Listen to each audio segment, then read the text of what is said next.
Vijayawada KL యూనివర్సిటీలో placement success meet అట్టహాసంగా జరిగింది. ఈ కార్యక్రమానికి మైనింగ్ అండ్ ఎక్సైజ్ శాఖ మంత్రి కోల్లు రవీంద్ర ముఖ్య అతిథిగా హాజరయ్యారు. వివిధ కంపెనీలో ప్లేస్మెంట్ సాధించిన విద్యార్థులకు సర్టిఫికెట్లు అందజేసి అభినందనలు తెలిపారు. కేఎల్ యూనివర్సిటీ అంటే సక్సెస్కు చిరునామంటూ కొనియాడారు. కేఎల్ యూనివర్సిటీలో అడుగుపెట్టిన ఆనాటి నుంచే క్రమశిక్షణ అలవాటు పడుతుందంటూ తెలిపారు. కేఎల్ యూనివర్సిటీలో చదివిన 6,000 మందికి ప్లేస్మెంట్స్ రావడం అంటే చిన్న విషయం కాదని 100% ప్లేస్మెంట్ సాధించిన విద్యార్థుల ప్రతిభకు నిదర్శనమని అన్నారు. సీఎం చంద్రబాబు, మంత్రి లోకేష్ విద్యకు ప్రాధాన్యత ఇస్తున్నారని, నూతన విద్యా విధానం ద్వారా లోకేష్ యువతలో ప్రతిభను వెలికితీస్తున్నారని తెలిపారు మంత్రి కోల్లు రవీంద్ర. ప్రభుత్వం స్కిల్ సక్సెస్ కోసం నూతన విధానాలు అమలు చేస్తుందని స్పష్టం చేశారు. సక్సెస్ సాధించిన విద్యార్థులు ఎక్కడ ఉన్నా రాష్ట్రానికి సేవలు అందించాలని కోరారు.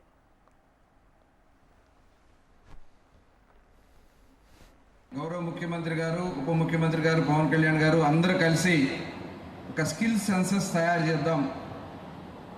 ఆ స్కిల్ సెన్సస్ ద్వారా మన వాళ్ళలో ఎంత స్కిల్స్ ఉన్నాయి, వాటిని ఏ రకంగా మనం అప్గ్రేడ్ చేసుకోవాలని చెప్పి ఇవాళ ఒక డాక్యుమెంట్ని తయారు చేస్తూ ఉన్నారు. ఇవాళ మనం చూసాం, ఆ రోజున సాఫ్ట్వేర్కి సంబంధించి, ఐటీకి సంబంధించి మాట్లాడినప్పుడు చాలామంది ఆయన్ని కంప్యూటర్లు కూడిపెడతాయా, ఐటీ ఎందుకు ఉపయోగపడుద్ది, ఈ రకంగా ఆ రోజున చాలా చులకనగా మాట్లాడారు.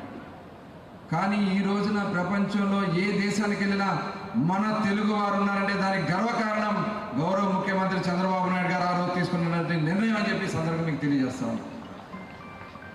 ఇవాళ మనం చూసాం, విజన్ 2020 అంటే ఇవన్నీ అవసరమా అన్నాం.